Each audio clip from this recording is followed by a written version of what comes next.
हमारी सरकार का तीसरा टर्म दूर नहीं है। कुछ लोग इसे मोदी 3.0 कहते हैं। मैं आपको गारंटी देके कह रहा हूं, और जो पिछड़ों का हक बनता है वो उनको मिलेगा। युवराज को एक स्टार्टअप बना करके दिया है। अभी वो नॉन स्टार्टर है, न तो वो लिफ्ट हो रहा है न वो लॉन्च हो रहा है।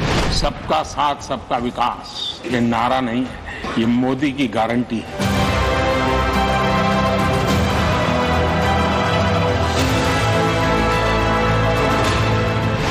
उन्होंने जो 400 सीट एनडीए के लिए आशीर्वाद दिया है, इन आशीर्वाद को, आपके आशीर्वाद मेरे सर आंखों पर।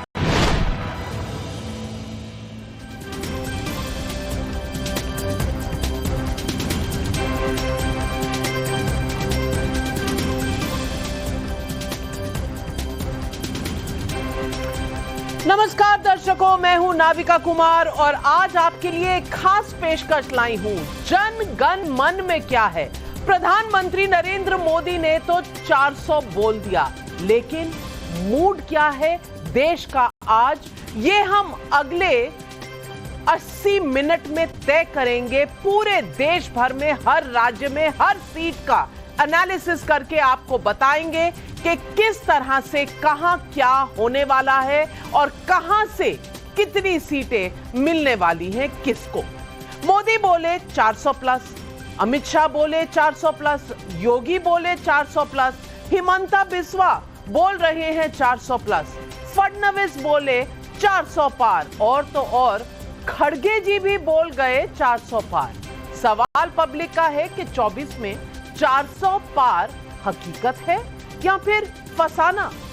दर्शकों, 48 घंटे में 2 बार प्रधानमंत्री नरेंद्र मोदी ने संसद में कहा है 400 पार, बीजेपी 370 सीट और एनडीए 400 के पार। मोदी 3.0 में आएंगे तो क्या करेंगे ये भी बता रहे हैं, जबकि राहुल गांधी के लिए कहा कि वो ना लॉन्च हो पा रहे हैं ना स्टार्ट ही हो पा रहे हैं।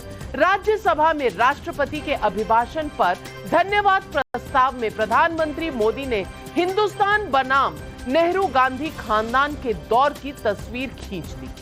कांग्रेस को आरक्षण विरोधी बताया, नेहरू के पुराने भाषण को ही कोट करके ये बताया। लेकिन क्या विपक्ष के खिलाफ बेहद आक्रामक तेवर दिखा रहे नरेंद्र मोदी वाकई सरकार में लौट रहे हैं? 400 सीट लेकर लौट रहे हैं? टाइम्स नाउ, नव भारत और मैट्राइज न्यूज कम्युनिकेशन का देशव्यापी सर्वे इस सवाल का जवाब जरूर देगा। 2024 में मोदी सचमुच 400 पार, ये हकीकत है या फसाना, ये तभी पता चलेगा जब एक एक स्टेट का सर्वे आप ध्यान से देखें।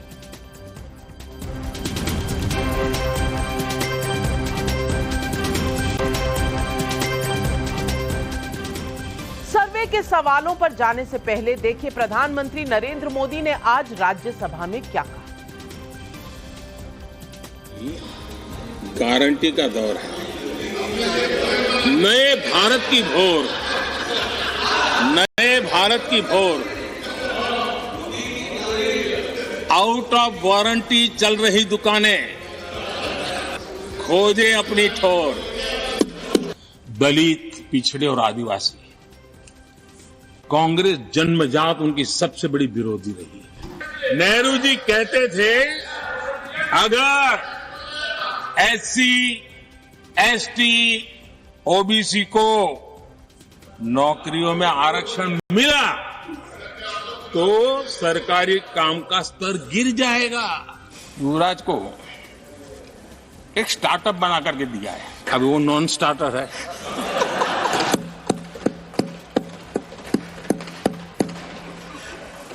न तो वो लिफ्ट हो रहा है न वो लॉन्च हो रहा है। उन्होंने जो 400 सीट एनडीए के लिए आशीर्वाद दिया है, अरविंद जी के इन आशीर्वाद को, आपके आशीर्वाद मेरे सर आंखों पर। दिल्ली का सियासी रास्ता लखनऊ से भी होकर जाता है और लखनऊ में आज यूपी के मुख्यमंत्री योगी आदित्यनाथ ने भी विधानसभा में एक बहुत बड़ी बात कही है। चुनाव से ठीक पहले इस लाइन के बड़े मायने हैं। सुनिए योगी आदित्यनाथ का ये बयान। हमने वचन निभाया और मंदिर वहीं बनाया।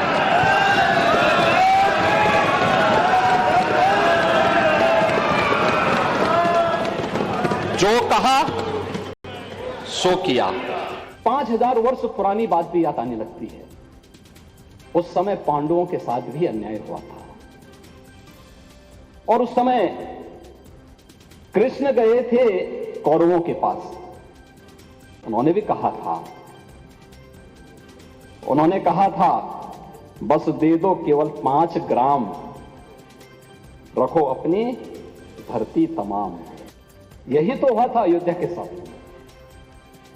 और यही हुआ काशी के साथ और यही हुआ था मथुरा के साथ। लेकिन यहां तो इस समाज सैकड़ों वर्षों से यहां की आस्था केवल 3 के लिए बात कर रही है।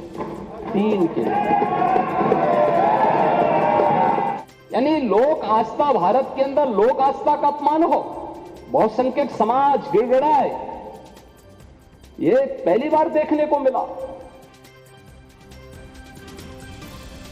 तो दर्शकों, आज इससे पहले के देश का मूड जाने, क्योंकि मोदी ने लकीर खींच दी है, योगी ने आगे की बात बता दी है, तो चलते हैं सर्वे पर और सर्वे का सैंपल साइज आपको बता देते हैं। 1,56,843 का सैंपल साइज है। सर्वे में भाग लेने वालों में पहली बार के वोटरों की संख्या 25,000 से ज्यादा है। यह सर्वे डोर टू डोर और टेलीफोन दोनों तरह से किया गया है। और आज इस सर्वे पर मेरे साथ मेरे खास मेहमान जो जुड़ रहे हैं, आइए उनका भी परिचय दे दूं। अजय आलोक बीजेपी के राष्ट्रीय प्रवक्ता हमारे साथ जुड़ रहे हैं। लोकेश जिंदल कांग्रेस के नेता हमारे साथ हैं। सबा नकवी वरिष्ठ पत्रकार, हर्षवर्धन त्रिपाठी वरिष्ठ पत्रकार, रामकृपाल सिंह जी भी वरिष्ठ पत्रकार। ये पता नहीं कितने सारे आज तक देखकर आए हैं चुनाव, तो कहां क्या बदल रहा है, जमीनी सच्चाइयां क्या हैं, इनसे बेहतर कौन बताएगा। और हमारे साथ मनोज कुमार सिंह मेट्राइज न्यूज कम्युनिकेशन से भी जुड़ रहे हैं, जिन्होंने ये सर्वे किया है। और मनोज कुमार सिंह जी, इस सर्वे पर नजर डालने से पहले बस एक छोटा सा जवाब बिना सस्पेंस खोले मैं आपसे पूछना चाहती हूं। ये सर्वे तो आपने कर दिया, अब प्रधानमंत्री के 400 पार की स्टोरी जो है वो होल्ड होगी या नहीं होगी, ये भी दर्शकों को बता दें। नाविका जी, सबसे बड़ी बात ये है कि जब मैं ये सर्वे कर रहा हूं और जो मैं आंकड़े लेकर आया हूं और इसके बाद प्रधानमंत्री जी ने 370 की जो बातें कही हैं, उसमें एक इजाफा होते हुए दिख रहा है कि आरएलडी अभी दिल्ली की तरफ मूव किए हैं, उधर चंद्रबाबू नायडू जी आ रहे हैं, इधर अकाली दल आ रहा है, तो इनका टारगेट बहुत अच्छे तरीके से फिक्स रहता है। और मैं आपको बता दूं कि बीजेपी अपने सर्वे, जो उनकी पार्टी की सर्वे होता है, तो सबसे पहले वो अपने उन कंफर्म सीटों को लॉक करती है कि भाई हमें कहां 100% सीट मिलेगी, और जो उनकी संभावित सीटें होती हैं उसके ऊपर वो काम करना शुरू करते हैं। और यही कारण है कि वो अपने लक्ष्य को बड़े आसानी से पार करते हैं। दूसरी बात है कि मैं आरएलडी से बात शुरू करता हूं कि आरएलडी आने से बीजेपी को कितना फायदा होगा। तो जो आरएलडी जिस क्षेत्र से आती है, आरएलडी नहीं भी आती तो बीजेपी का परफॉर्मेंस वहां 100% था। लेकिन एक नैरेटिव जो था इंडिया गठबंधन का, उसको तोड़ने का काम ये बहुत अच्छे तरीके से बीजेपी जान रही है। और इससे आरएलडी यदि बीजेपी में आती है तो बीजेपी को फायदा हो या ना हो, अखिलेश यादव को नुकसान जरूर होगा। जो उनके क्षेत्र में जो सीटें पड़ रही हैं और वहां आरएलडी के जो समर्थक है वो पूरी तरह से बीजेपी के शिफ्ट होंगे। तो जो मेरे आंकड़े आएंगे उत्तर प्रदेश में, हो सकता है कि उसमें कुछ नुकसान और दिखे।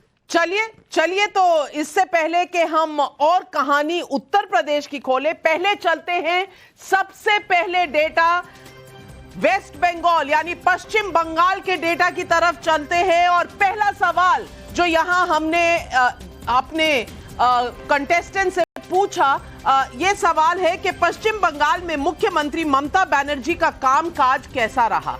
अब ये सवाल पूछने पर क्या क्या जवाब आए, पश्चिम बंगाल में मुख्यमंत्री ममता बनर्जी का कामकाज सा जवाब इसके अगर आप देखें तो बहुत बेहतर 22% लोग कहते हैं, मुझे लगता है ग्राफिक्स जल्दी चलाने पड़ेंगे, 22% लोग कहते हैं बहुत बेहतर, 31% कहते हैं औसत, यानी कि 53% लगभग सैटिस्फाइड है, या तो बहुत खुश है या सैटिस्फाइड है, लेकिन 41% लोग कहते हैं ये खराब है।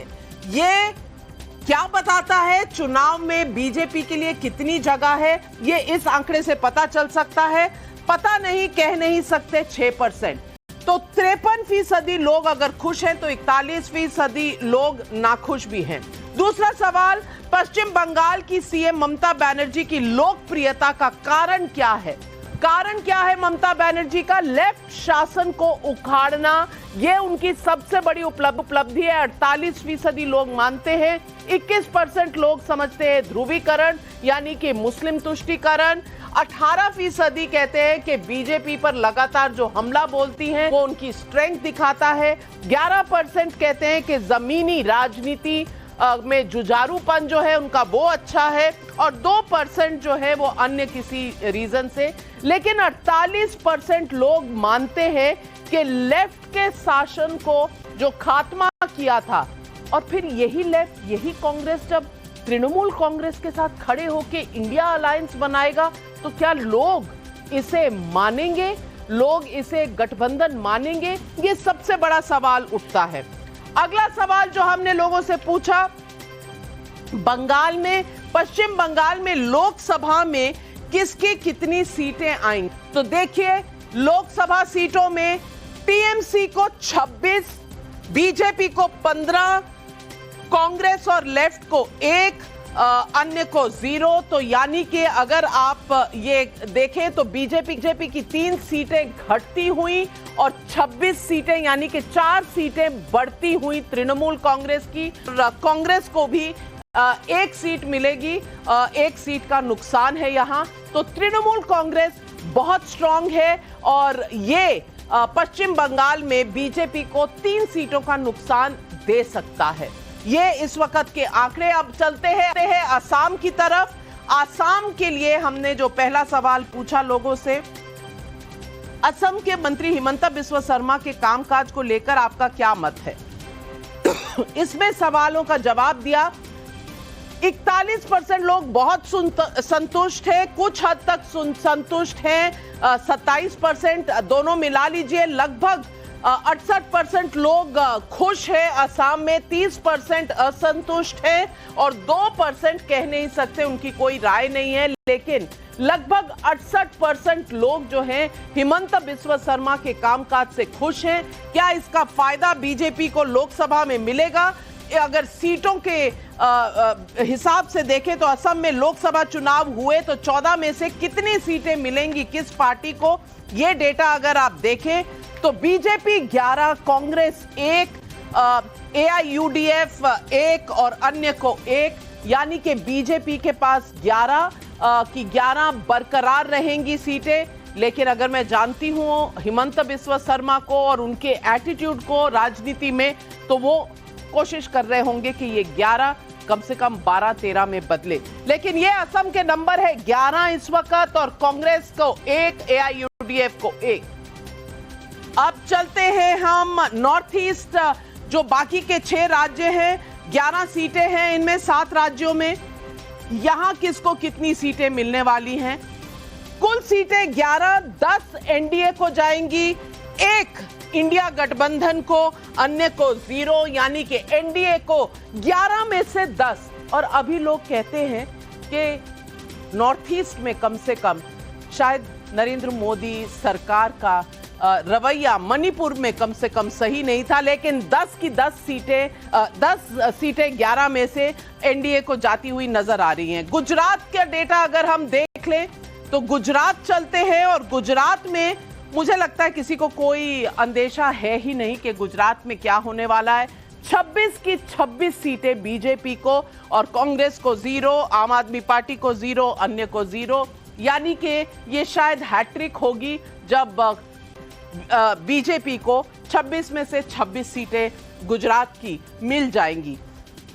गोवा का डेटा अगर हम देखें, गोवा चुनाव में कितनी सीटें, 2 सीटों का राज्य है और 2 की 2 सीटें एनडीए यानी बीजेपी के खेमे में आने की संभावना नजर आ रही है। सर्वे के दौरान यूपीए 0, अन्य 0, यानी एनडीए के खाते में 2 और सीटें।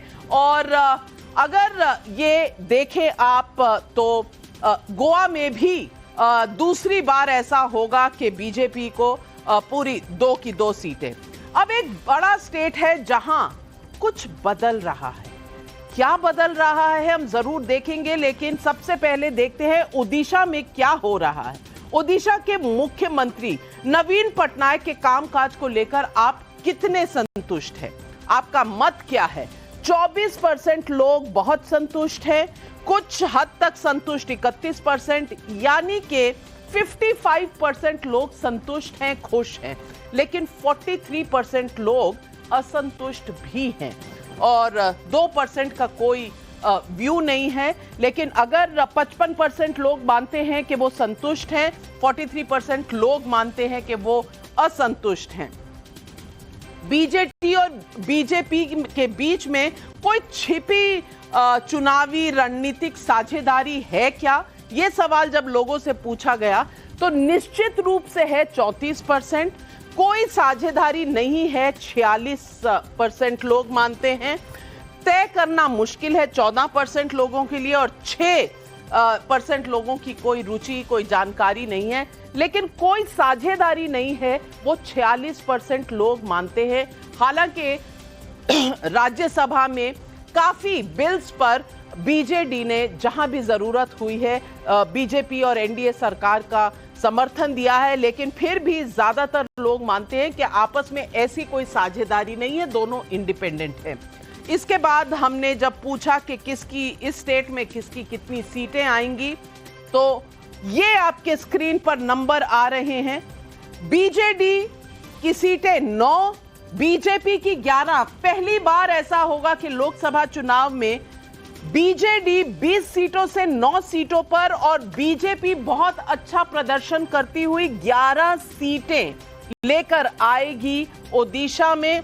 और कांग्रेस की 1 सीट, अन्य की 0, लेकिन बीजेपी 11 सीटों पर यह शायद पहली बार इतनी बड़ी तादाद में सीटें मिलेंगी बीजेपी को। ये राज्य ऐसा है जिस पर डिस्कशन, डिबेट जरूरी दिखाई पड़ती है और इस पर हम लौटेंगे। एक बार यूनियन टेरिटरीज का नंबर भी देख लें। 7 सीटें हैं दिल्ली और जम्मू कश्मीर छोड़कर यूनियन टेरिटरीज में, और इन 7 सीटों में 5 एनडीए को, 2 इंडिया गठबंधन को, अन्य को 0, तो 7 में से 5 यूनियन टेरिटरीज जाएंगी एनडीए की तरफ। और इससे पहले कि हम इस वक्त का टोटल नंबर देखें, जितने राज्य हमने पढ़ लिए, लेकिन मैं पूछना चाहती हूं सबसे पहले मनोज कुमार सिंह जो मैट्राइज न्यूज से हमारे साथ हैं। मनोज कुमार जी, ओडिशा में क्या हो रहा है? मुझे आंकड़ों पर थोड़ा सा इसलिए सवाल है कि बीजेपी बीजेडी से आगे निकलेगी, अब तक ऐसा कभी नहीं हुआ। बीजेडी और नवीन पटनायक की पकड़ ओडिशा में बहुत तेज है। आपका ये सर्वे पहली बार ऐसा रुझान दिखा रहा है जहां बीजेपी आगे बढ़ रही है, इसका कारण क्या है? जहां तक प्रधानमंत्री की लोकप्रियता की बात तो हम बाद में करें नाविका जी, लेकिन सबसे पहले बड़ी बात आपको बता दें कि वहां पे एक महिलाओं का समूह है जिसके द्वारा भारतीय जनता पार्टी ने जोड़ा है। वो करीब करीब वो महिलाएं जो हैं कई लाखों में है, माने 6.2 लाख है, जो भारतीय जनता पार्टी के द्वारा जारी किए गए वो सहायता समूह के साथ जुड़ी हैं और वो काम कर रही हैं, जो एक बेस था बीजू जनता दल का। दूसरी सबसे बड़ी बात है कि वहां पे आप जब आम आदमी के बीच में जाएंगे और पूछेंगे कि भाई राज्य द्वारा जो आपको सहायता दी जा रही है उससे आप कितना संतुष्ट हैं, तो वो बड़े समूह कहेंगे कि हमें तो कोई राज्य सरकार के द्वारा किसी तरह की सहायता मिल नहीं रही है। और जहां तक केंद्र की जहां आता है, राशन की बात कर लीजिए, नल की बात कर लीजिए, जितनी योजनाएं हैं इनकी, चूल्हे की, उज्ज्वला योजना बात कर लीजिए, तो उनको साफ होते हैं कि प्रधानमंत्री ने जितनी योजनाएं लेकर आई हैं उनका सीधा सीधा हमें लाभ मिल रहा है और लोगों के बीच। तो महिला वोट आप कह रहे हैं, इसी में अगर मैं जोड़ दूं, अगर जम्मू कश्मीर का डेटा भी, तो 5 सीटें हैं जम्मू कश्मीर में, लद्दाख में 1 चली गई, बीजेपी को 2, कांग्रेस को 1, नेशनल कॉन्फ्रेंस को 2, पीडीपी को 0, अन्य को 0। तो ये जम्मू कश्मीर के भी आंकड़े आपके स्क्रीन पर आ गए हैं। और टोटल जितने राज्य हमने देखे हैं अब तक, उसमें ऊपर की तरफ अगर आप देखें तो 128 में से 82 सीट एनडीए को, 9 सीटें इंडिया गठबंधन को, अन्य को 37 सीटें। और पूछना चाहती हूं मैं लोकेश जिंदल जी आपसे, ये आज प्रधानमंत्री जी ने तो कहा था कि ऐसा स्टार्टअप है, ऐसा लॉन्चिंग पैड है कि लॉन्च ही नहीं हो पा रहा। क्या ये सही नजारा दिख रहा है? क्योंकि स्क्रीन पर जो नंबर है वहां पर कोई खास कांग्रेस के लिए तो कुछ नजर नहीं आ रहा। नमस्कार नाविका जी। हमने देखा है कैसे कई स्टार्टअप्स ने कुछ ऐसी इस्टेब्लिश्ड कंपनियों को पीछे कर दिया कि जिन्होंने अंदाजा भी नहीं लगाया था। और हम अभी भी वर्तमान में अगर हम देखते हैं तो कुल 273 ऐसी सीटें हैं जिनमें भाजपा को बहुत मुश्किल होने वाली है। भले तमिलनाडु, केरल, कर्नाटका, तेलंगाना, आंध्रा, उड़ीसा, अब तो महाराष्ट्र के अंदर जहां पे मराठा आरक्षण को लेकर भाजपा एक बहुत मुश्किल सिचुएशन में दिख रही है और ना तो उसके पास कोई हल है। उसके वादे और दावे दोनों पूरी तरह से मिथ्या साबित हुए हैं। पंजाब की मैं बात करता हूं, जम्मू कश्मीर की बात करता हूं, झारखंड की बात करता हूं, वेस्ट बंगाल की बात करता हूं, इवन नागालैंड, मणिपुर, अरुणाचल प्रदेश, मेघालय, असम, इन सभी राज्यों को अगर मैं मिलाकर इनकी सीट्स का गठजोड़ करता हूं, ये 273-280 सीटें कुल मिलाकर होती है।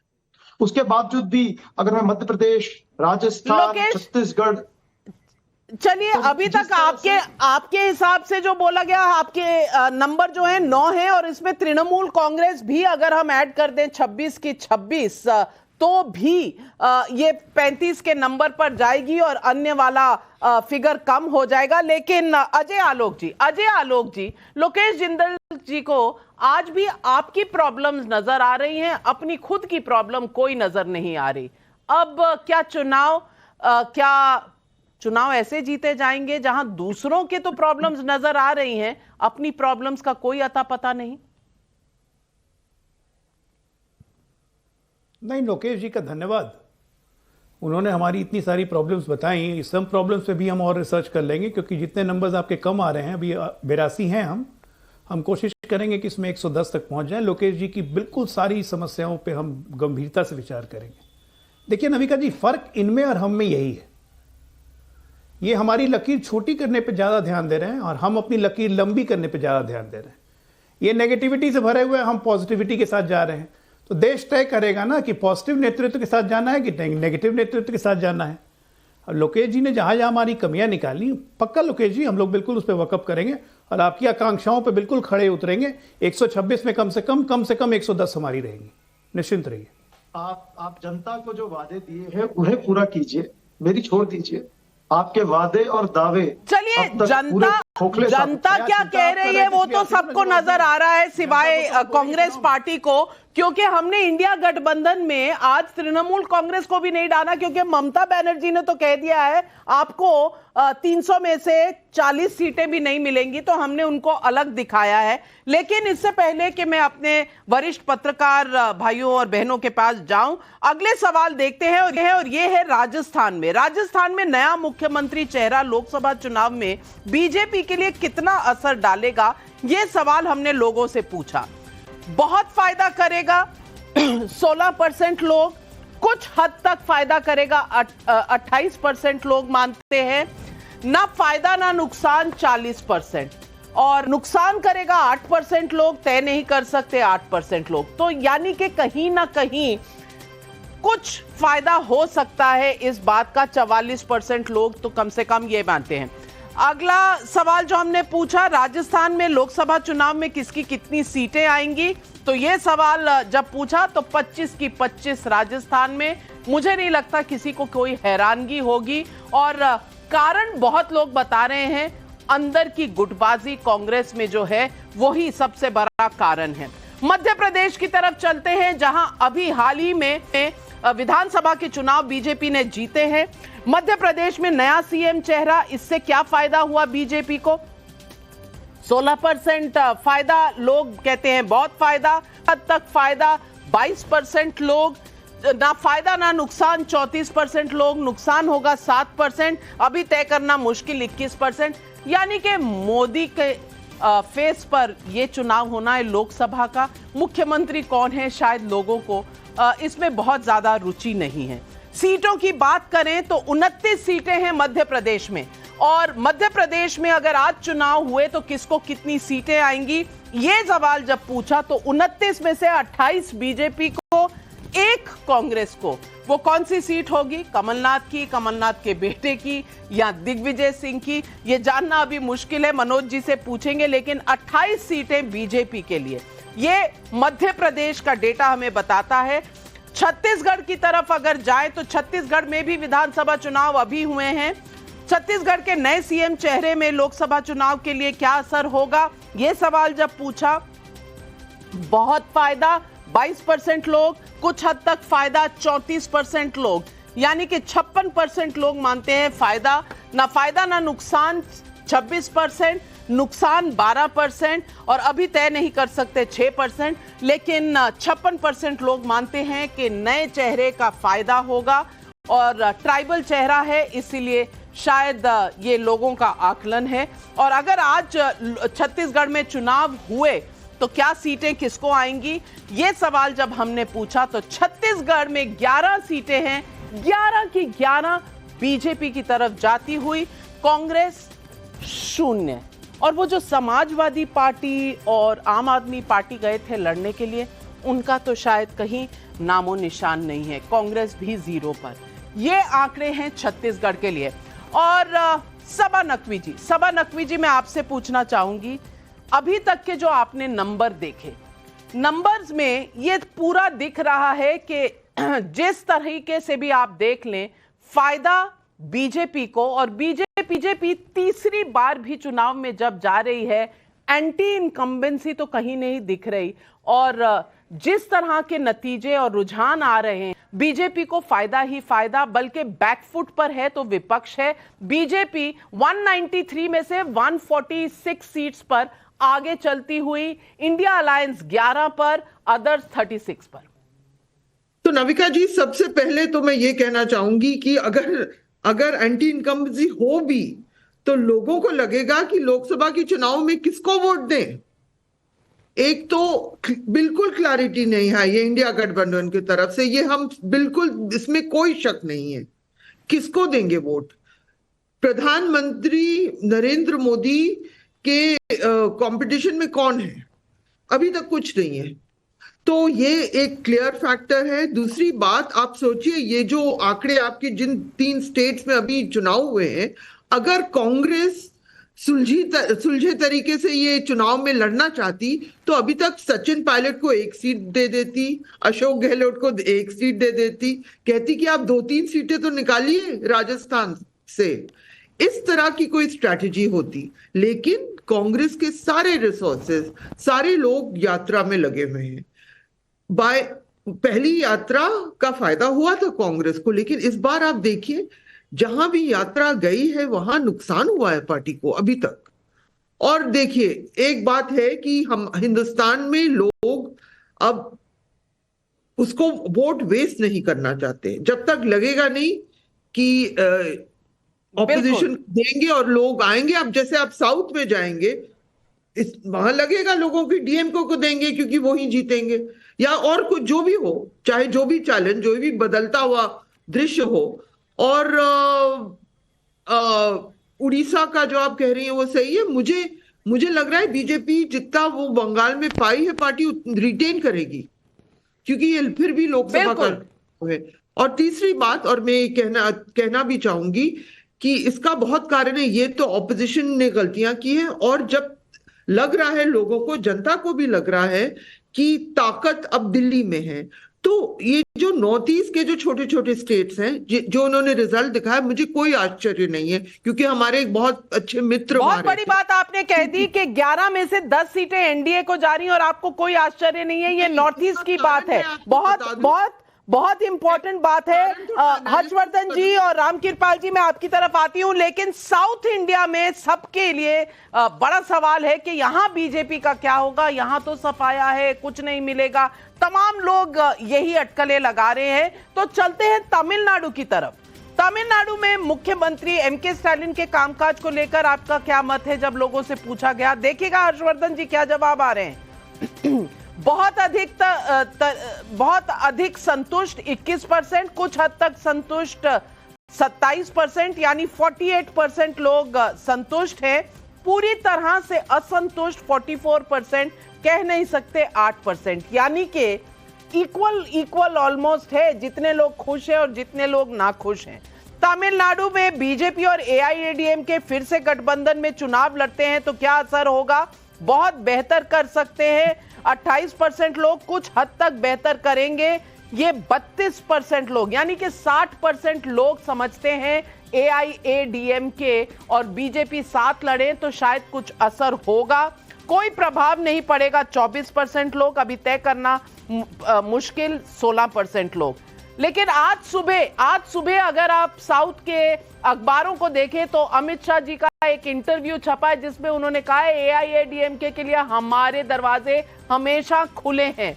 समझिए, पहचानिए, आरएलडी आ रहा है, बीजेडी के आगे बढ़ रहे हैं, टीडीपी आ रहा है और यहां एआईएडीएमके को भी कहीं ना कहीं दाना दिया जा रहा है। और तमिलनाडु में अगर आज चुनाव हुए तो किसको कितनी सीटें, ये आपके स्क्रीन पर आ रही हैं।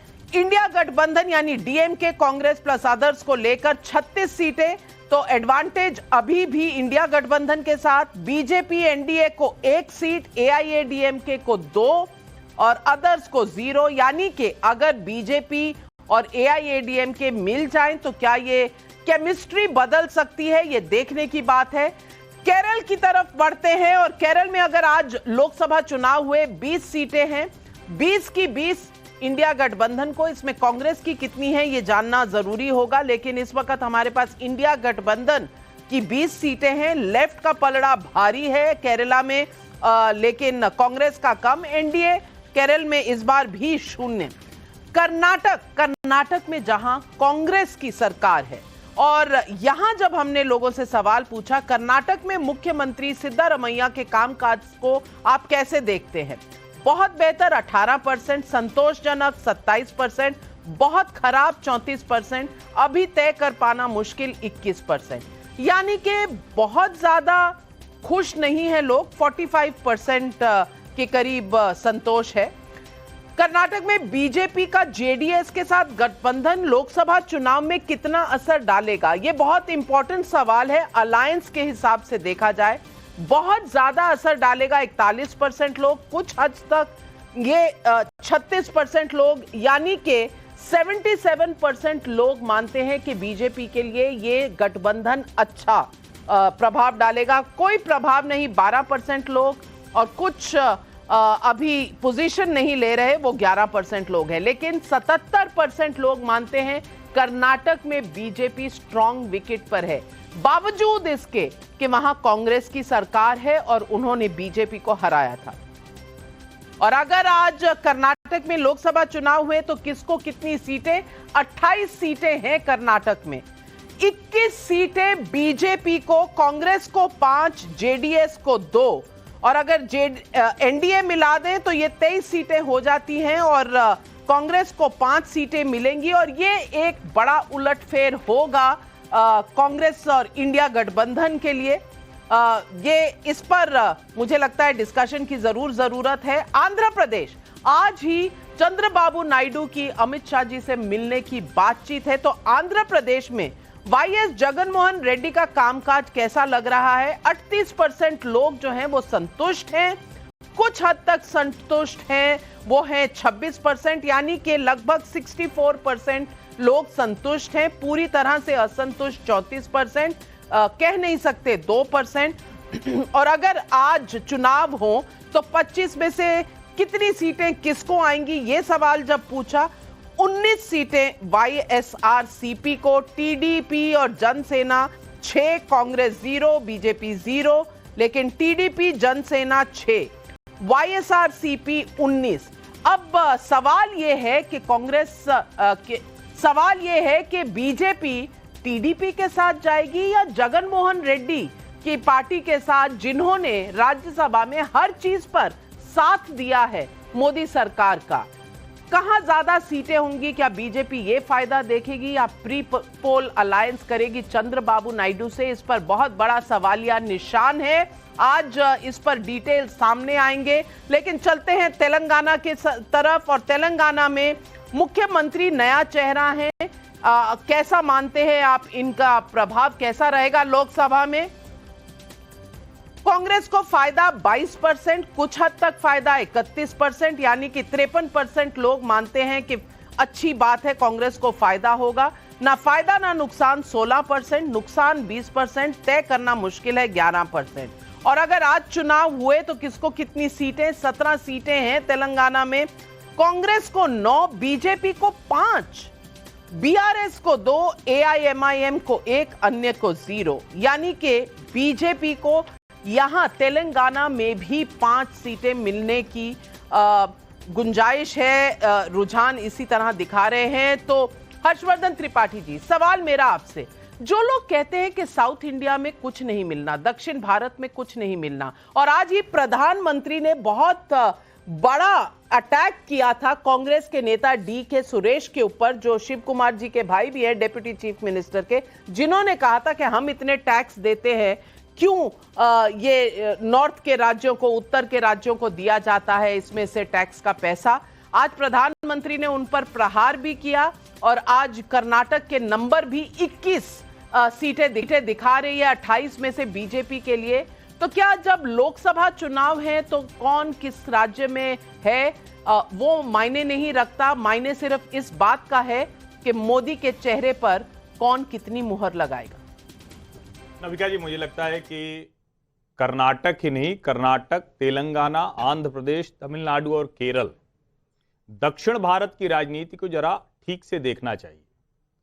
1967 में, यानी 60 के दशक के आखिर में जब कांग्रेस को DMK ने वहां से आउट किया, तो कांग्रेस आज तक वहां पांव नहीं जमा पाई, यानी चौथी विधानसभा से ये 16वीं विधानसभा आ गई।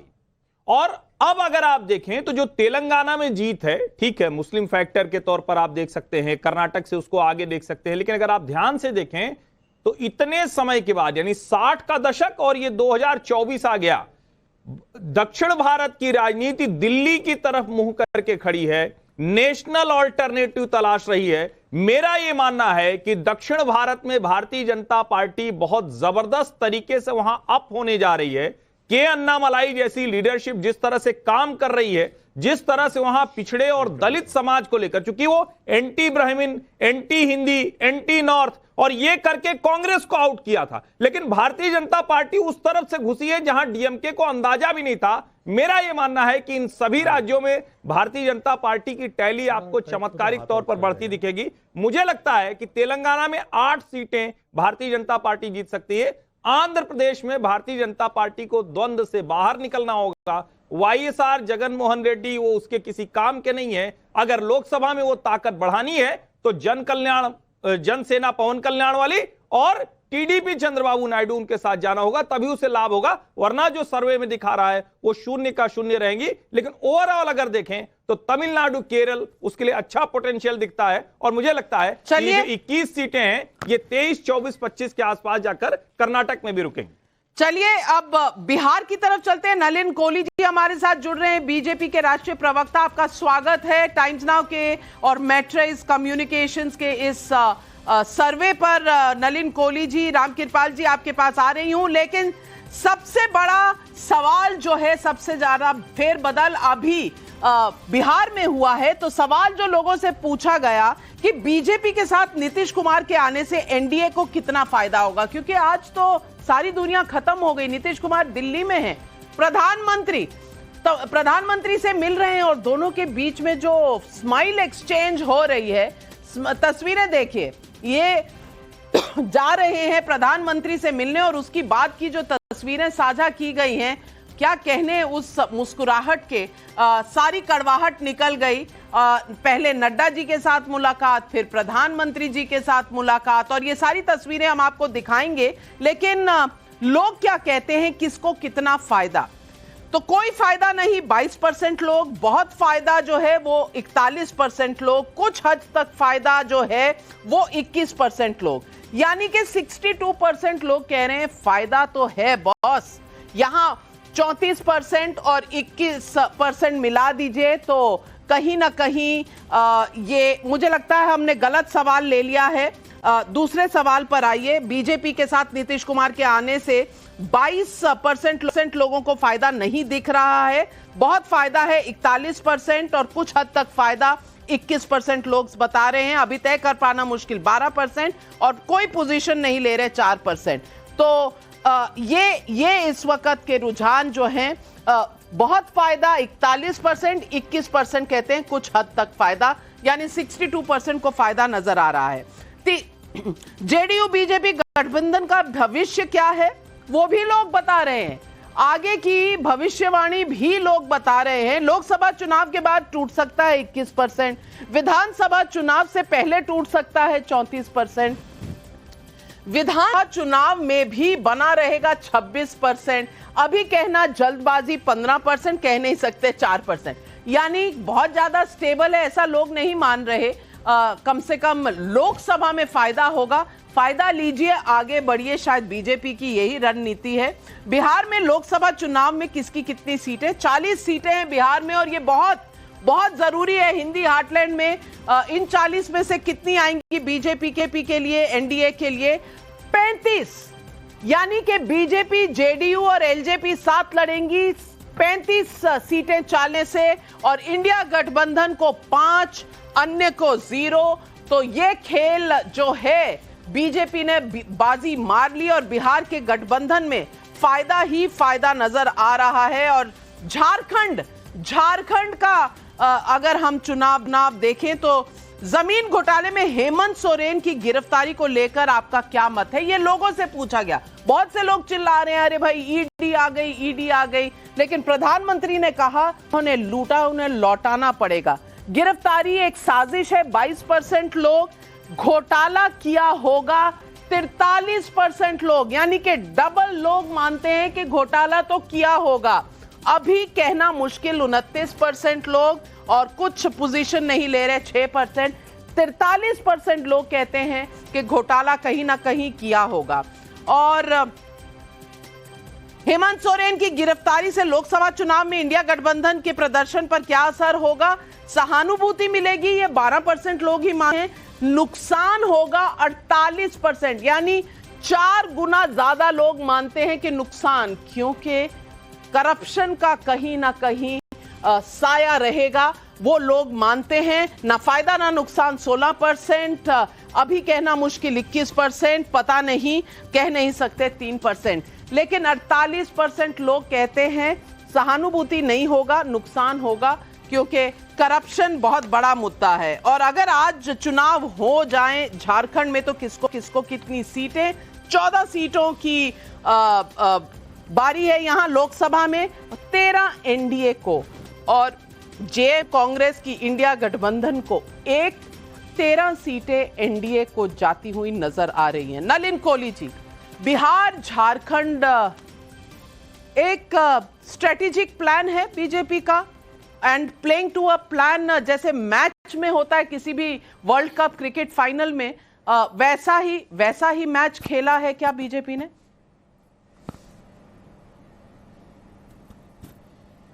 नाविका जी, आप मुझसे बहुत आप बहुत वरिष्ठ एक पत्रकार हैं और बहुत लंबे समय से आप राजनीति को देख रहे हैं, और आप इस बात को मानते होंगे कि पिछले 10 सालों में 2 चीजें हुई हैं। एक है प्रधानमंत्री नरेंद्र मोदी जी का नेतृत्व, जो राष्ट्र भर में और विश्व में भी अब देखा जा रहा है बहुत एक व्यापक और बहुत महत्व एक नेतृत्व है जो लोग स्वीकार रहे हैं, उसे बहुत आशीर्वाद मिल रहा है।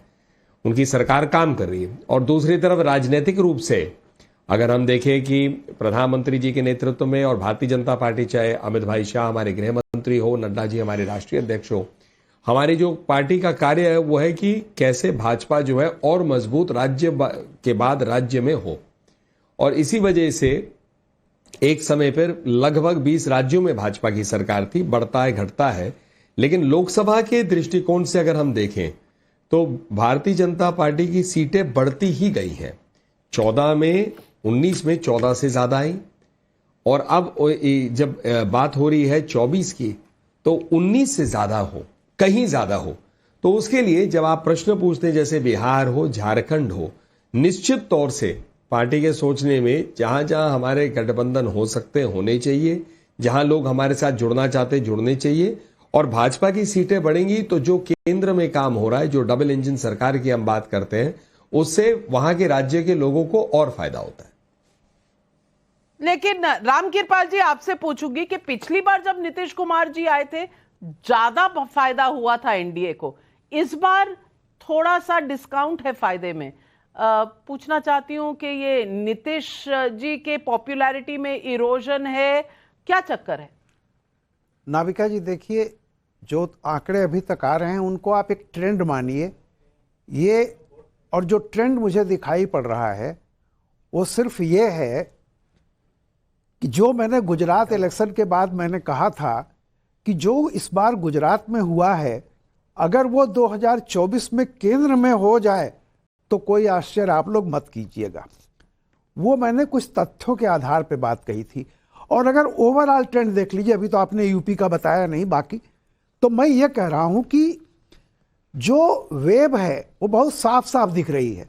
अगर मैं उसको यूं कहूं कि विपक्ष ये बताए कि वो कहां बढ़ रहा है, अगर वो नहीं बढ़ रहा है, घट रहा है, तो वो बीजेपी का गेन है। क्योंकि देखिए पिछली बार जो भी संख्या बीजेपी की मिली थी, जैसे भी आप देख लीजिए विपक्ष का, कांग्रेस भी है, तो कहां बढ़ेगी? पंजाब में उसकी स्थिति खराब है। अभी साउथ की बात हो रही थी, पिछली बार कांग्रेस को 38 सीटों पर वो केरल, तमिलनाडु और पंजाब में लड़ी थी और 31 सीटें उसको मिली थी। बाकी 382 सीटें हिंदुस्तान में लड़ी थी, सिर्फ 21 सीटें मिली थी। तो इस तरह से 52 सीटें उसकी हुई थी। तो मैं केवल यह कह रहा हूं कि ये जो आंकड़े अभी आपको ट्रेंड दिख रहे हैं, ये ट्रेंड ऐसा है कि कम से कम मोदी जी जो 303 की फिगर थी वो तो रिटेन करते हुए दिख रहे हैं।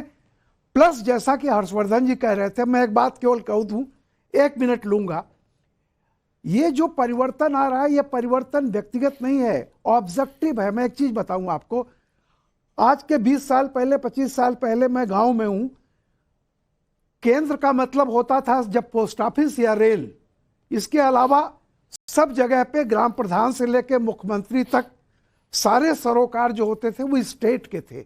स्टेट से आज की तारीख में नाविका जी, एक गांव की महिला जब सुबह उठती है, वो इज्जत घर से रसोई घर तक जहां भी जाती है उसको मोदी दिखाई पड़ते हैं, केंद्र नहीं, मोदी। राशन बहुत आता है, बड़ी बात आपने कह दी रामकृपाल जी, क्योंकि आपने सिर्फ इज्जत घर से रसोई घर का रास्ता बताया, वो तो आंगनवाड़ी, सेल्फ हेल्प ग्रुप, तमाम जगह जा रही हैं वो महिलाएं, और वो आपकी बात सही है, मोदी का चेहरा देख रही हैं और मोदी उनके साथ खड़ा हुआ है जीवन के हर मोड़ पर, ये उन्हें दिख रहा है। चाहे वो आयुष्मान भारत हो, चाहे वो रोटी हो, चाहे वो किसान का फायदा हो, हर चीज जब घर में आ रही है तो महिला उसे देख रही है। लेकिन तहसीन पूनावाला जी, 223 आउट ऑफ 376 एनडीए को आ गए, लेकिन आपको मुबारकबाद इसलिए देना चाहती हूं कि इंडिया गठबंधन कम से कम 87 तो पहुंची। इसमें तृणमूल कांग्रेस हमने ऐड नहीं किया क्योंकि ममता जी ने कह दिया आपके साथ जा नहीं रही है, तो उनको अलग रखा है। लेकिन 40 आउट ऑफ 300 बोला था, आप थोड़ा उससे आगे बढ़ गए हैं, तो खुशियां मनाने का समय आ गया। तहसीन जी, नाविका जी, देखिए समय समय की बात होती है। लास्ट सेशन ऑफ पार्लियामेंट में माननीय प्रधानमंत्री जी ने स्पीच दिया, उस स्पीच में उन्होंने कहा मैं अकेला सब पे भारी, और तब भी मैंने आपके शो पे कहा था अगर माननीय प्रधानमंत्री अकेले सब पे भारी है तो फिर काय अलायंसेस कर रहे हैं। अगर यही कॉन्फिडेंस है कि 370 भाजपा अकेली पार कर सकती है, तो काहे यहां से जयंत चौधरी की जो बात चल रही है 12 अप्रैल को, मुझे अभी हर्षवर्धन जी ने बताया, उनकी खबर अक्सर सही होती है, या कोई और खबर है नीतीश जी को ले लिया या इनको ले लिया, उनको काहे जरूरत है? आप में कॉन्फिडेंस है तो जाइए ना, कीजिए, लेकिन कॉन्फिडेंस है नहीं, क्योंकि सच्चाई ये है, रियलिटी है कि 200 सीटें नहीं आ रही भाजपा की। अभी रामकृपाल जी ने बोला कि कहां पर अलायंस गेन कर रहा है, महाराष्ट्र में इनका कोई चांस नहीं था, बिहार में अब भी कोई चांस नहीं है। ये सारे गणित है, ये गणित ठीक है, नीतीश जी चले गए तो 39 मिल जाएगा, मैं बता रहा हूं, सुनिए नाविका जी, सुन लीजिए मेरी बात प्लीज।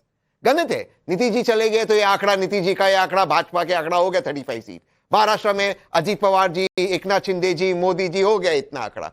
ये गणित है, लेकिन गणित और केमिस्ट्री में बहुत अंतर है। महाराष्ट्र के लोग इस वक्त खफा है, जो शरद पवार जी के साथ अन्याय हुआ है, जो कांग्रेस के साथ अन्याय हुआ है, जो असल सेना उद्धव ठाकरे जी की सेना है, उसे लोग खफा है, वहां पे उन्हें कुछ नहीं होने वाला है। वेस्ट बंगाल में लोग उनको सीटें नहीं मिल रही, बिहार में नहीं मिल रही। आप गणित की बात कर रहे हैं और केमिस्ट्री आपको नजर नहीं आ रही, तो नलिन कोहली जी आपको जवाब देना चाहते हैं। नलिन कोहली जी, उत्तर प्रदेश में अखिलेश के साथ और ममता बनर्जी के साथ बंगाल में बहुत अच्छी केमिस्ट्री दिखी ना, राहुल गांधी के साथ। मुझे तो वो समझ ही नहीं आया कि ना तो गणित ना केमिस्ट्री, दोनों ही चीज जो है कहीं ना कहीं कांग्रेस के पूरे राजनीतिक उसमें दिखता है, सोच में उसकी मतलब कमी दिखती है। ना केमिस्ट्री ना गणित।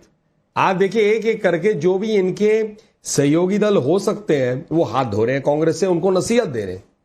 और दूसरी तरफ कोई रिश्ता ऐसा दिखता नहीं कि कोई राहुल गांधी जी के साथ कोई नेतृत्व, चाहे ममता जी हो चाहे अखिलेश जी हो, कि वो बड़े उत्साहित होकर कह रहे नहीं हमें आपके साथ आगे बढ़ना है। दूसरी बात जो तहसीन जी ने कही कि 200 सीटें नहीं आएंगी, अगर आपके 370 आ रहे, आप एक अकेला भारी, प्रधानमंत्री जी के वाक्यों को उठाकर कह रहे कि तो बाकियों के साथ क्यों जा रहे हैं? अरे पूरी देश जुड़ना चाहती है भाजपा के साथ, ये तो कांग्रेस की सोच है। सबको नकार दीजिए, दरवाजा बंद कर दीजिए। यही तो बंद करते करते कांग्रेस 44 पे आ गई और ममता जी कह रही है कि 40 से नीचे हो जाएगी। अखिलेश जी कह रहे हैं हमें कोई न्योता नहीं मिल रहा। तो मोदी जी के साथ जुड़ना चाहते हैं और कांग्रेस चाह रही है या कांग्रेस के समर्थन चाह रही है कि नहीं नहीं प्लीज मत जुड़ने दीजिए किसी को, आप अकेले रहिए। वो देखिए एकला चलो रे में तो कांग्रेस की हालत देख लीजिए ना। नया वो गठजोड़ जो बन रहा है, वहां पर जो मिल रहे हैं वो फेविकॉल का जोड़ नजर आ रहा है। वहां नीतीश कुमार जी मोदी जी के साथ, अमित शाह जी के साथ, वो फेविकॉल का जोड़ बन रहा है। आपके फेविकॉल में तहसीन पूनावाला जी माफ करिएगा, थोड़ा दम कम नजर आ रहा है, हर जोड़ टूटता चला जा रहा है। चलिए दिल्ली की तरफ चलते हैं, दिल्ली की तरफ चलते हैं। नंबर्स बढ़ाते रहते हैं। बीजेपी के मुकाबले के लिए लोकसभा चुनाव में कांग्रेस और आप का गठबंधन कितना प्रभावशाली होगा, यह सवाल जब पूछा, बहुत ज्यादा प्रभावशाली होगा 16% लोग कहते हैं, 22% कहते हैं कुछ हद तक ही होगा, यानी 38% लोग को कहीं ना कहीं थोड़ा प्रभाव लग रहा है। कोई प्रभाव नहीं पड़ेगा 38% लोग। 6% कह रहे हैं बीजेपी को फायदा होगा अगर दोनों साथ आ जाएं, तो 6 और 38 अगर मिला दें तो 44%, और अभी तय करना मुश्किल 18%। तो क्या ये अलायंस का, कांग्रेस का और आपके अलायंस का क्या होगा, इसका आपके सामने है पूरा हाल। दिल्ली में आप नेताओं के खिलाफ ईडी की कार्रवाई को लेकर आपका क्या मत है? जब लोगों से पूछा गया, भ्रष्टाचार किया है 38% लोग मानते हैं, 22% कहते हैं कि राजनीति हो रही है, लेकिन 38% लोग कहते हैं भ्रष्टाचार किया है। अभी तय कर पाना मुश्किल है, 35% लोग कह सकते 5%, लेकिन भ्रष्टाचार किया है ये 38% लोग मानते हैं सबसे ज्यादा। और ये शायद आम आदमी पार्टी के लिए सिरदर्द का मौजू हो सकता है। और दिल्ली में अगर आज चुनाव हुए तो 7 में से किसको कितनी सीटें आने वाली हैं? 7 आउट ऑफ 7 बीजेपी को। ये इस वक्त टाइम्स नाउ, नवभारत और मैट्राइज कम्युनिकेशंस का पोल बता रहा है कि 7 में से 7 बीजेपी को। पंजाब की तरफ देखते हैं, वहां आम आदमी पार्टी का क्या हाल है। पंजाब में बीजेपी अकाली दल अगर एक साथ चुनाव लड़े तो कितना असर होगा? अब 21% कहते हैं बेहतर होगा, 26% कहते हैं कि कुछ हद तक बेहतर होगा, यानी कि 47% लोग कहते हैं कि बेटर है, दोनों को साथ आना चाहिए। कोई फर्क नहीं पड़ेगा, 28% लोग, 25% तय करना मुश्किल, लेकिन दोनों का साथ आना कम से कम 47% लोग, ज्यादातर लोग चाहते हैं कि साथ आ जाए। पंजाब में अगर आम आदमी पार्टी कांग्रेस अलग अलग चुनाव लड़े तो आपको फायदा होगा, 24% लोग कहते हैं। खराब निर्णय होगा, बीजेपी अकाली दल को फायदा होगा, 29% लोग कहते हैं। 38% कहते हैं अभी तय करना मुश्किल, 9% लोगों की कोई राय नहीं है। लेकिन आप और कांग्रेस के गठजोड़ में बहुत ज्यादा किसी की कोई खास रुचि नहीं नजर आ रही किस तरफ जाएगा। और अगर आज चुनाव हो तो 13 में से किसको कितनी सीटें आएंगी, ये सवाल। 13 में से आम आदमी पार्टी 5, कांग्रेस 3, शिरोमणि अकाली दल 1, बीजेपी 3, अन्य 1। यानी के जो 13 आउट ऑफ 13 की बात चल रही है उतने तो नहीं मिल रहे आम आदमी पार्टी को, और दोनों साथ 8 सीटें होंगी, बीजेपी की 3, शिरोमणि अकाली दल की 1। ये पंजाब का हाले बयां है। हिमाचल प्रदेश की तरफ चलते हैं, 4 सीटों का राज्य है। यहां एनडीए को 3, यूपीए को 1, कांग्रेस की सरकार है लेकिन एनडीए को 3, क्योंकि लोकसभा चुनाव में जहां मोदी का चेहरा होता है एडवांटेज बीजेपी हो जाता है। एनडीए 3, कांग्रेस 1 और कुल 4 सीटें हैं। हरियाणा की नंबर अगर देख लें तो 10 सीटें हैं हरियाणा में, और इसी साल के आखिर की तरफ हरियाणा में भी विधानसभा के चुनाव है। 10 सीटों वाले राज्य में एनडीए की 9, यूपीए की 1 यानी कांग्रेस की 1, अन्य की 0। तो यहां भी बीजेपी स्ट्रांग पोजीशन में हरियाणा में। और ये हमने काफी सारे नॉर्दर्न राज्यों को देखा। तो हर्षवर्धन त्रिपाठी जी, सबसे पहले तो आपसे पूछूंगी, आप समझते हैं कि ये जो रुझान आ रहे हैं 245 आउट ऑफ लगभग 410 सीट्स बीजेपी के लिए ये सही है और 400 पार ले जाएंगे एनडीए को? नविका जी, मुझे लगता है कि प्रधानमंत्री नरेंद्र मोदी ने जो नारा दिया, और ये कोई राजनीतिक मंच से, किसी रैली से नहीं था, लोकसभा और राज्यसभा में था, लगभग उसी दिशा में ये सर्वे बता रहा है। और अगर हम सर्वे एक तरफ रखें और एक तरफ देश का सेंटिमेंट रखें तो लगता है कि ये सब कुछ जैसे सिंक्रोनाइज्ड हो गया है। अब मुश्किल ये कि इसके बीच में विपक्ष, और मैं यहां सभा ने जो बात कही है वो एक लाइन की बात है लेकिन बड़ी गंभीर बात है कि अच्छा देश का चुनाव होगा तो लोग देखेंगे कहां, किसको देख लेंगे बताइए। और मैं बार बार एक बात कहता हूं, राहुल गांधी को हीरो बनाने वाली यात्रा छोड़ के थोड़ा कुछ संगठन मजबूत करते, थोड़ा कुछ और काम करते तो शायद आज कांग्रेस और उनके अलायंस के लिए ठीक होता। मुझे लगता है कि 370 प्लस बीजेपी और 400 प्लस एनडीए अलायंस वो बहुत साफ साफ नजर आ रहा है। सभा नकवी, आपको लगता है कि राहुल गांधी की यात्रा गलत समय, टाइमिंग गलत है, क्योंकि इस वक्त सीट शेयरिंग पर ज्यादा होना चाहिए था ध्यान, या कौन सी सीटें कहां पे कौन जीतेगा, स्ट्रैटेजी का समय था जब वो घूम रहे हैं, यात्रा कर रहे हैं?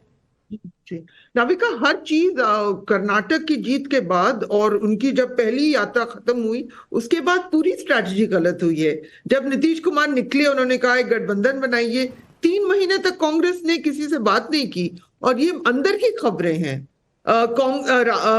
अंदर से लीडर ने ट्राई किया, वो बात नहीं कर रहे थे, और आपको भी ये सब खबरें पता हो। कांग्रेस ने कुछ नहीं किया, उन्होंने इंतजार किया कि असेंबली चुनाव के रिजल्ट आ जाए, और वो 3 जहां डायरेक्ट कॉन्टेस्ट भाजपा के साथ है, कांग्रेस तीनों हारी। उसके बाद भी जो यात्रा निकाली है राहुल गांधी ने, अच्छा, और आप ये भी सोचिए, इस पर लोगों ने गौर नहीं किया है, 2 पार्टीज, ममता बनर्जी और अरविंद केजरीवाल के आम आदमी पार्टी, 2 मुख्यमंत्री ने कहा आप खरगे जी को चेहरा बना दीजिए, उस पर भी कांग्रेस राजी नहीं। उनका वो चाहते थे नीतीश निकले इस इक्वेशन से, उनको विश्वास नहीं था उस पर, चाहे जो भी कारण हो। नीतीश ने मीटिंग के अंदर चिड़चिड़ापन भी दिखाया था कुछ मुद्दों को लेकर, जो भी है वो नहीं चाहते थे।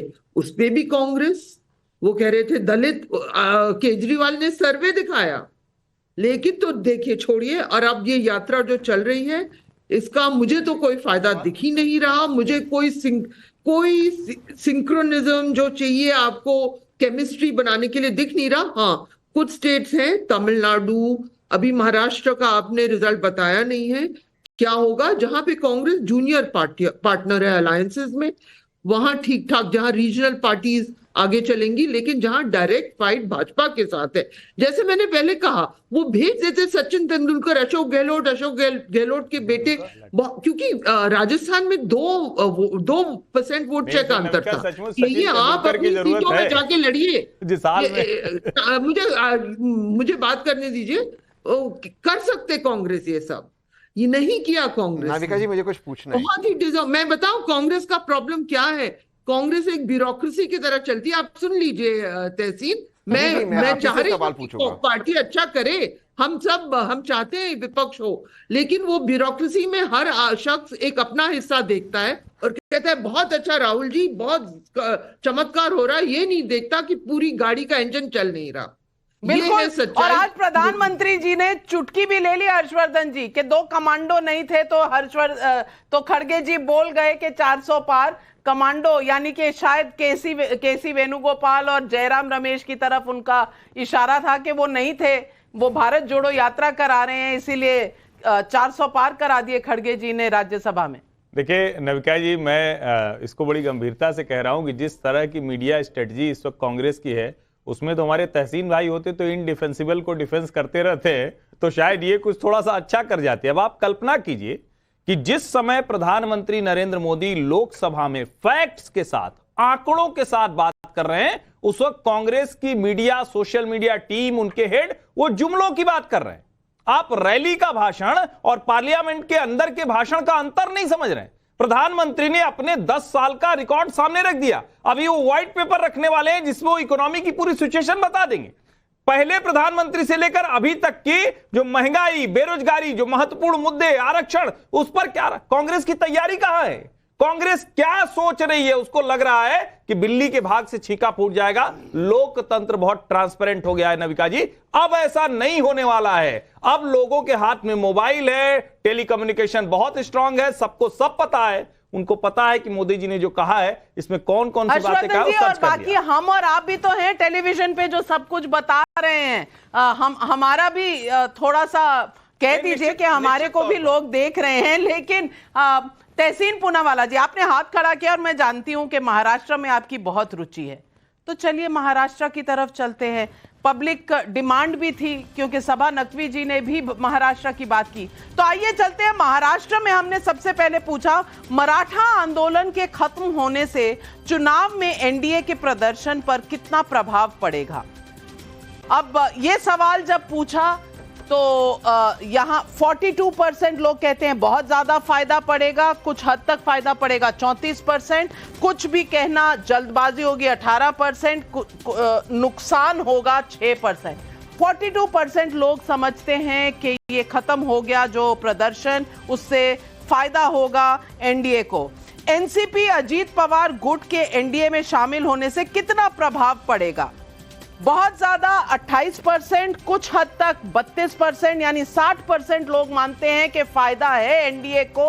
18% कुछ भी कहना जल्दबाजी होगी, 22% नुकसान होगा, यानी कि 60% लोग मानते हैं कि फायदा। और अगर आज महाराष्ट्र में चुनाव हुए तो किसको कितनी सीटें? 48 में से 39 सीट्स एनडीए को और महाविकास आघाड़ी को 9 सीटें, अन्य को 0।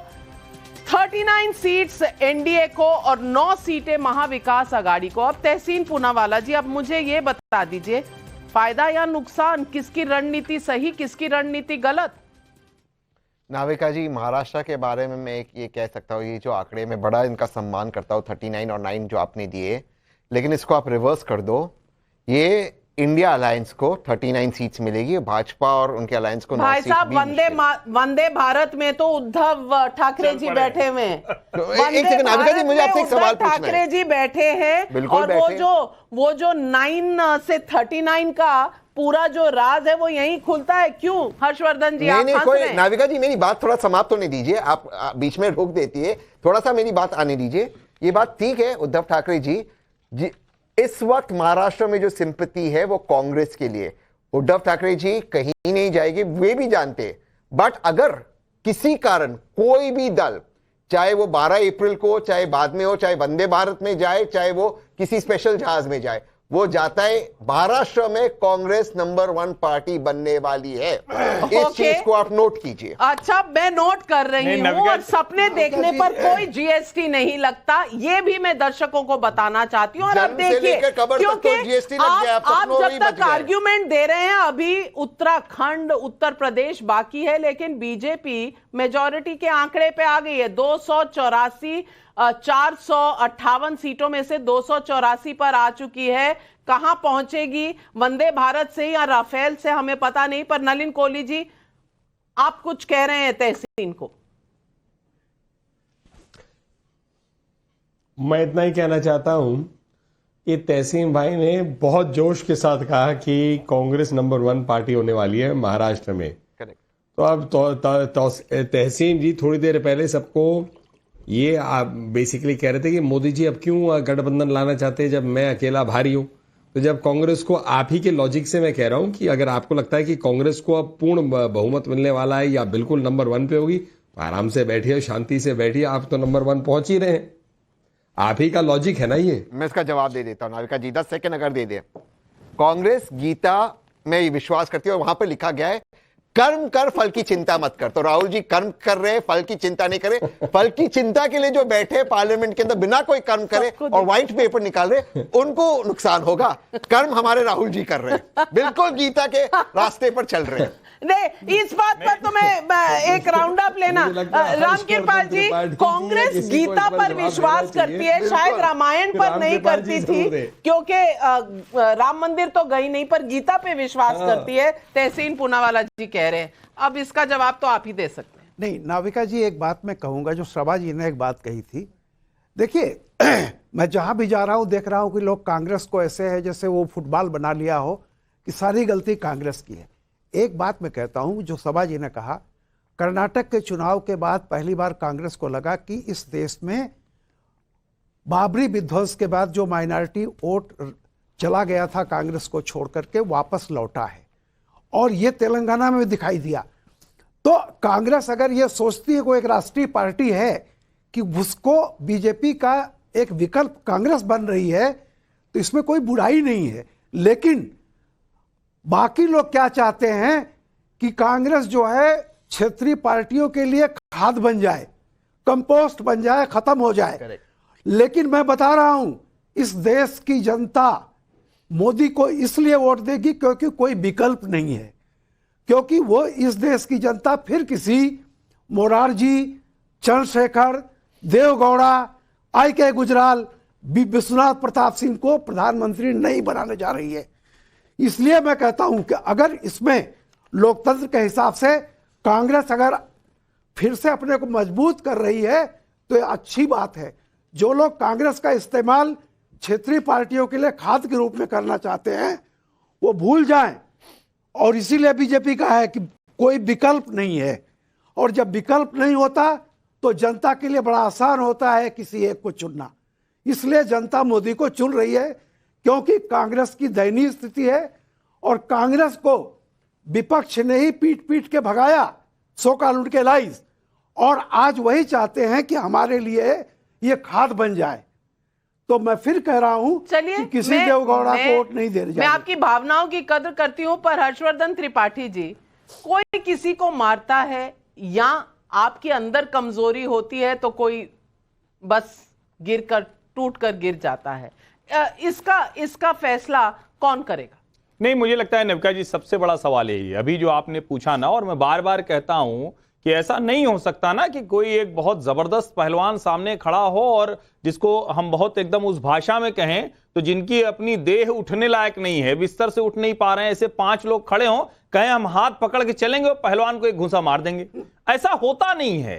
आप अपनी इनर स्ट्रेंथ पहले ठीक कीजिए। और मैं बिल्कुल ये कहता हूं, कांग्रेस पार्टी को नेशनल पार्टी की तरह बिहेव करना चाहिए। लेकिन नविका जी, यहां मुश्किल तो यह है कि वो मन में तो सोच रही कि जब सब कुछ बदलेगा तो हमारे पक्ष में आ जाएगा, लेकिन स्ट्रेटेजी के तौर पर, कैंपेन के तौर पर, लीडरशिप के तौर पर, और जो सबसे बड़ी बात है जिसको मैं बारंबार कह रहा हूं, राहुल गांधी कुछ समय के लिए बोलना बंद कर दें। महात्मा गांधी जब यात्रा पर निकले थे तो उनको सलाह दी गई थी कि आप सब करिए, देश समझने आप निकल रहे हैं ना, आप दूसरों की सुनिए। राहुल गांधी जो बोलते हैं उसको ध्यान से सुन लीजिए, तो जो भी आपको लगेगा कि अच्छा चलो आज हमको लग रहा था यार ये आदमी मेहनत तो कर रहा है, 3500 किलोमीटर की यात्रा की, आप 7000 किलोमीटर, फिर समझ में आया ना भैया यात्रा तो ये कर रहा है लेकिन ये कहीं से कुछ सीखने को तैयार नहीं। और ये प्रधानमंत्री नरेंद्र मोदी ने पहचान लिया जब आज उन्होंने कहा कि 7 बार इस स्टार्टअप को लॉन्च करने की कोशिश की गई लेकिन स्टार्टअप है कि लॉन्च ही नहीं हो रहा। ये प्रधानमंत्री ने चुटकी जरूर ली। और आप चलते हैं उत्तराखंड के डेटा की तरफ। उत्तराखंड में अगर आज लोकसभा के चुनाव हुए तो किसको कितनी सीटें? 5 सीटें हैं उत्तराखंड में और किसको कितनी सीटें? 5 की 5 बीजेपी को, यानी कि क्लीन स्वीप। कोई है ही नहीं टक्कर में, रहो ही मत किसी चक्कर में। ये उत्तराखंड आज यूसीसी यहां पास हो गया है विधानसभा में, तो डंका बज चुका है इस वक्त चुनाव का। और ये पहला राज्य है जहां यूसीसी का भी प्रॉमिस बीजेपी ने पूरा कर दिया।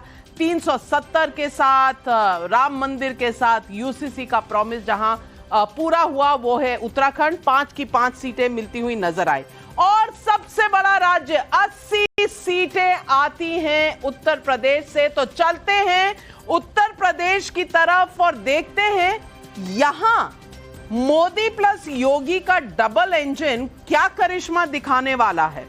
सीएम के तौर पर योगी आदित्यनाथ के कामकाज को कैसा मानते हैं, ये जब सवाल पूछा, बहुत बेहतर 52% लोग, संतोषजनक 28%, 80% मार्क्स। भाई डिस्टिंक्शन से ऊपर है योगी आदित्यनाथ। अब समाजवादी पार्टी का क्या होगा देखना पड़ेगा। 18% बहुत खराब और पता नहीं कह नहीं सकते 2%। तो 80% योगी आदित्यनाथ को नंबर मिलते हैं। बहुत बड़ी बात है सेकंड टर्म में सीएम के तौर पर योगी आदित्यनाथ की लोकप्रियता का कारण।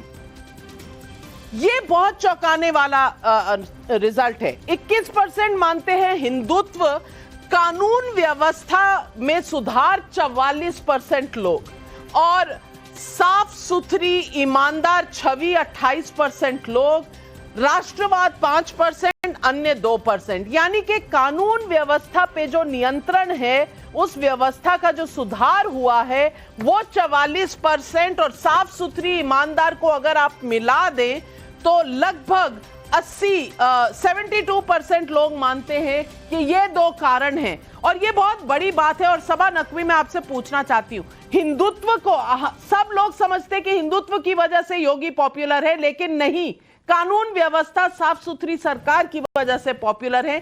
क्या ये चौंकाने वाले नतीजे?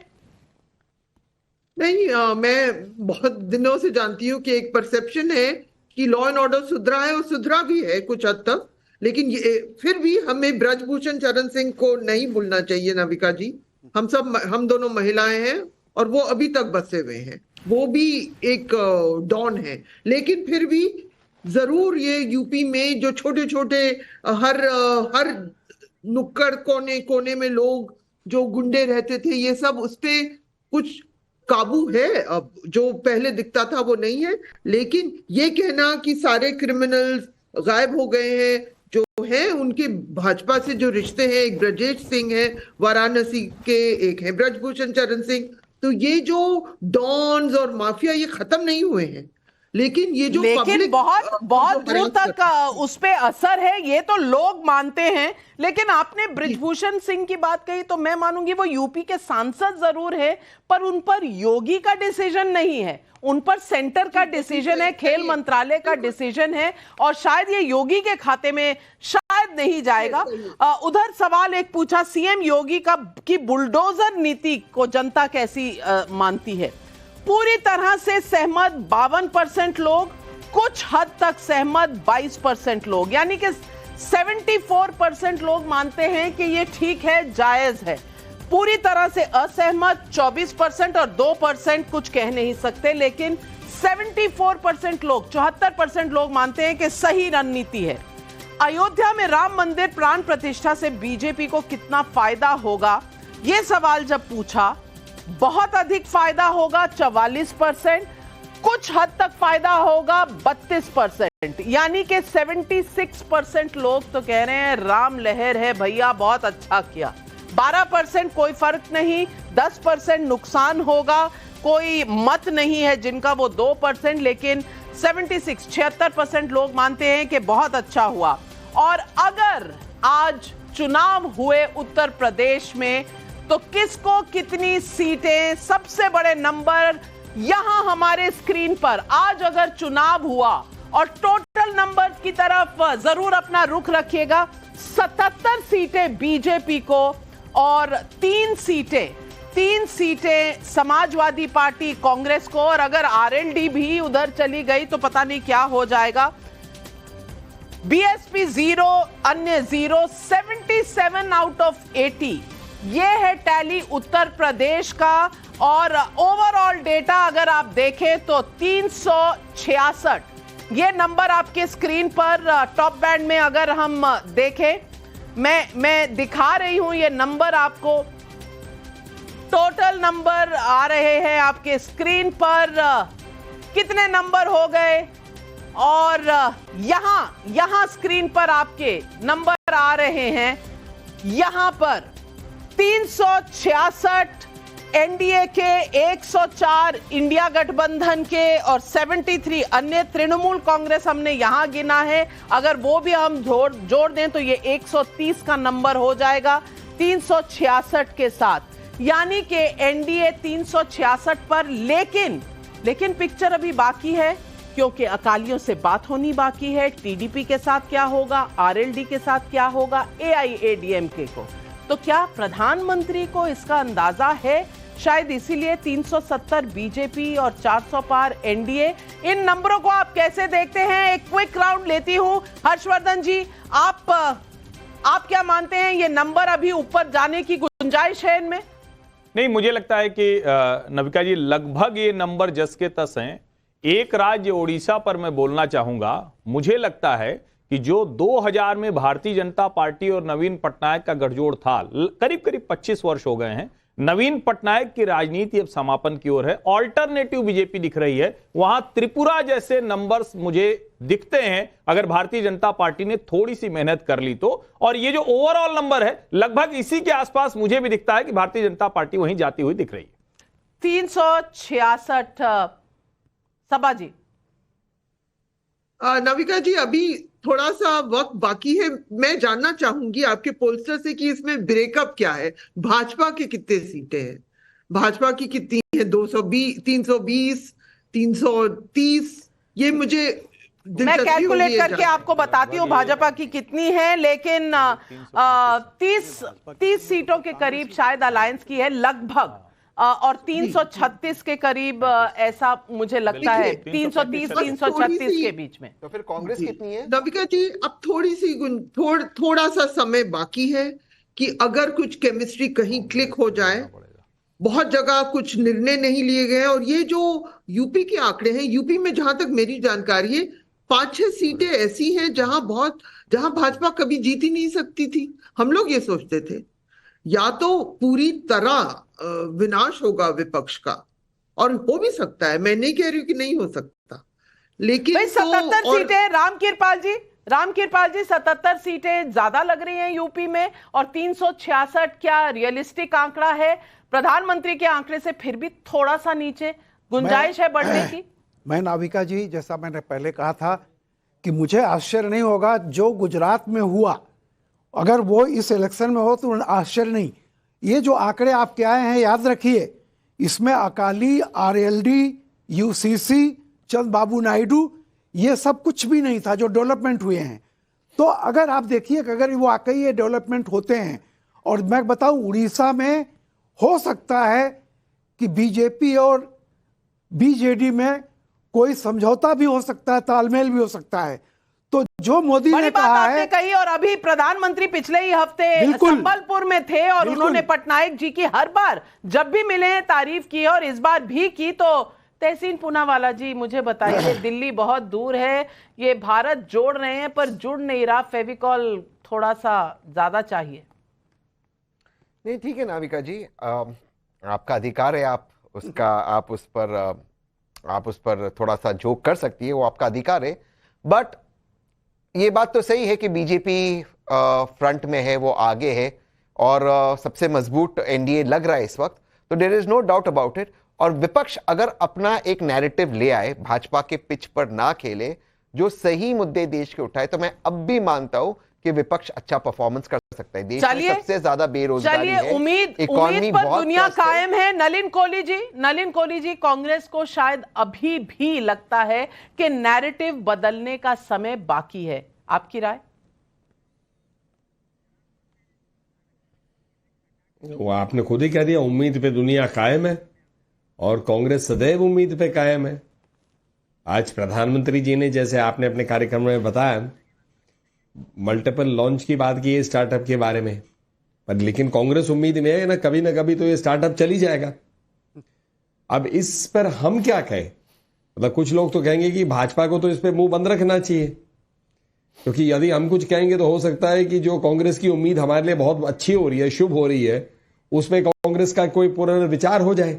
तो हम तो चाहेंगे कि इसी उम्मीद पे वो बने रहे और इसी दिशा में कार्य करते रहे। शर्मा जी ने तो कह ही दिया कि सबसे बड़े हमारे स्टार प्रचारक तो राहुल गांधी है, जिनकी वजह से बीजेपी चुनाव जीतती है। और बड़े टेक अवेज यही हैं आज के इस पूरे सर्वे के। मोदी के नेतृत्व में एनडीए 400 के नजदीक आती हुई नजर आ रही है। बीजेपी प्लस के वोट शेयर में लगभग 4% का इजाफा है। राहुल गांधी के नेतृत्व में इंडी अलायंस बहुमत से बहुत दूर है। ओडिशा तेलंगाना में बीजेपी को पहले से ज्यादा सीटें। कर्नाटक में कांग्रेस सरकार से एनडीए को नुकसान नहीं। एनडीए को बिहार में बड़ा फायदा होता हुआ नजर आ रहा है, लेकिन पिछली बार से 4 सीटों का नुकसान। बीजेपी ने अपने पुराने किले बचाए हुए हैं। नए इलाकों में एंट्री और साउथ में कहीं ना कहीं बीजेपी की रणनीति रंग ला सकती है तेलंगाना और कर्नाटका में। आज इस सर्वे के बारे में आप क्या सोचते हैं, जरूर हमें लिखकर भेजिएगा और हम इंतजार करेंगे, क्योंकि नंबर सही कहानी बताते हैं। और ये नंबर है जो सर्वे में हमने 25,000 नए वोटरों से और 1,56,000 लोगों से पूछकर आपके लिए बनाए हैं। बीजेपी इस बार 366 पर एनडीए के साथ। क्या ये नंबर ऊपर जाएगा? अभी पिक्चर बाकी है, देखते रहिएगा टाइम्स नाउ नवभारत। बस आज इस शो में इतना ही, लेती हूं आप सबसे इजाजत। धन्यवाद करती हूं अपने पैनलिस्ट का पर।